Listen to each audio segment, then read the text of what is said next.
అంటే క్యాలెండర్కి పంచాంగానికి ఉన్నటువంటి తేడా ఏంటి? క్యాలెండర్లో ఈరోజు మళ్ళీ తిరిగి రాదు,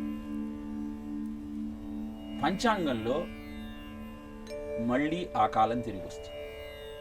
అంటే భారతీయ జీవన విధానంలో ఏదైనా సరే పునరావృతమవుతుంది, నీ కర్మలను బట్టి నీ జీవితం ఉంటుంది అని చెప్పే అద్భుతమైనటువంటి సత్యం.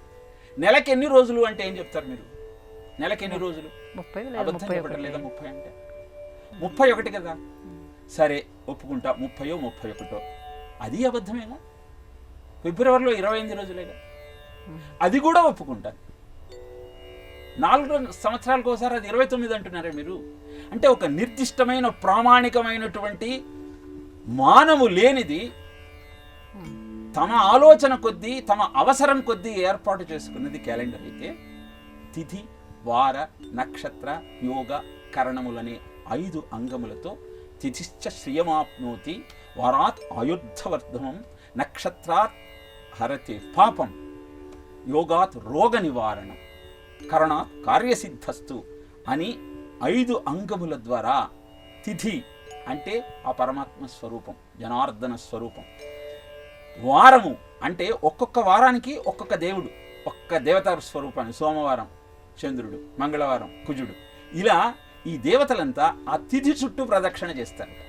చేసే క్రమంలో క్షయం ఏమీ లేకుండా ఉండటం కోసం నక్షత్రాన్ని చూడమన్నారు. అలానే యోగము కరణము, అప్పుడు నీకు లభించేటువంటి విజయము, చెయ్యాల్సిన సాధన యోగ కరణాల ద్వారా తెలియజేసింది పంచాంగం. ఇలా కాలాన్ని ఆరాధించేది భారతీయుడైతే, కాలంతో ఆటలాడుకునేది, కామోపభోగాలకు విషయ సుఖాలకే ఆధారం అనుకునేది క్యాలెండర్. నిజానికి మనం పుట్టినరోజు జరుపుకుంటాం. పుట్టినరోజు అదే తిథి, నువ్వు పుట్టిన తిథి నాడు నువ్వు జరుపుకుంటున్నావా? లేదు. అప్పటికి డేట్ మారుతోంది, కానీ నువ్వు అదే నీ మానము నీ వయస్సు అనుకుని ముందరికి వెళ్తున్నావు. కాబట్టి అస్తవ్యస్తమైన ఆలోచన విధానంతో నువ్వు జీవితాన్ని గడపటానికి కారణం, అన్నిటికీ మూలమైన కాలస్వరూపాన్ని భగవంతుడిగా గుర్తించకుండా కేవలము విషయ భోగాలకు అనువైన ఆధారమైనటువంటి ఉపాధిగా నువ్వు భావిస్తున్న కారణాన చాలా సమస్యలను ఎదుర్కోవాల్సి వస్తుంది. అలా కాకుండా కాలోస్మి లోకక్షయ ప్రవృద్ధో, కాలమే నేను అని భగవంతుడే చెప్పాడు. ఆయుర్నశ్యతి పశ్యతాం ప్రతిదినం యాతి క్షయం యవ్వనం ప్రత్యాహాంతి గతాః పునర్న దివస కలో జగద్భక్షకః లక్ష్మీతో యద భంగరంగ చపలా విద్యుచ్చలం జీవనం అంటాడు శివాపరాధ క్షమాపణ స్తోత్రంలో. అంటే ఒక్కొక్క క్షణం గడుస్తోంది అంటే నీ ఆయు ప్రమాణం తగ్గిపోవటంలా. మరి క్షయమవుతున్న కాలాన్ని అక్షయంగా మార్చుకోవాలంటే ఏం చేయాలి?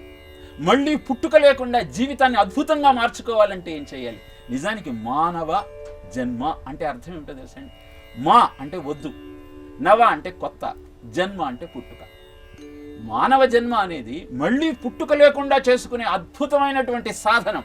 ఎక్కడి మానవ జన్మం వెత్తిన ఫలం ఏమున్నది? వదలను సంసార సుఖము, వదలను ఇంద్రియ భోగము, వదిలేద గురువు దైవము, ఎక్కడి మాయ అంటాడు అన్నమయ్య. అందుకే కాబట్టి ఉత్తమోత్తమైన జీవనాన్ని గడపాలన్న సంకల్పంతో మానవ జన్మ నా ప్రారంధాన్ని పోగొట్టే అద్భుతమైన ఉపాధి అన్న ఆలోచనతో 84 లక్షల జీవరాశులలో కేవలం మానవ జన్మ మాత్రమే కారణ జన్మాన్ని గుర్తిస్తూ సాధన చేయటానికి అవసరమైనటువంటి విధి విధానాలు తెప్పేది పంచాంగం అయితే, కాలంతో ఆటలాడుకుంటూ నీ కోరికలను తీర్చుకోవడానికి అవసరమైనటువంటి విషయంగా భావించేది క్యాలెండర్.